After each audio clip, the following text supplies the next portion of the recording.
उशिरा का होईना संभाजीराजेंना शेतकरी समजले असा टोला कृषी मंत्री मुंडेंनी लगावला। त्यांच्या या टीकेला संभाजीराजेंनी आता उत्तर दिलं। बघूया।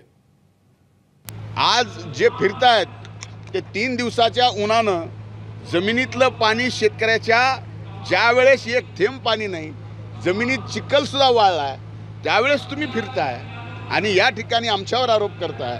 हे काही छत्रपतींना शोभणारं नाही, संभाजीराजेंना तर बिलकुल शोभणारं नाही। उशिरा का होईना तुम्हाला शेतकऱ्याची आठवण आली।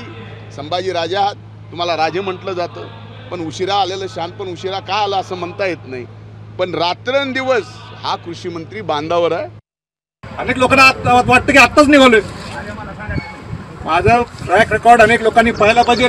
राजू शेट्टी साहेब केव्हा केव्हा मी गेले, दुष्काळ ओला दुष्काळ असेल किंवा दुष्काळ असेल सुद्धा त्यावेळी, आणि मग काय ते आपलं राजकीय बोलायचं आणि विषय कधी डायव्हर्ट करायला बघायचा। अहो तुम्ही जे काय देणार आहे म्हणताना द्या, पहिलं द्या आणि मग बोला। परळीत जाऊन सांस्कृतिक कार्यक्रम करायचे आणि बोट ठेवायचे छत्रपतींच्यावर, पहिलं स्वतः तुम्ही आत्मचिंतन करा। एबीपी माझा, उघडा डोळे बघा नीट।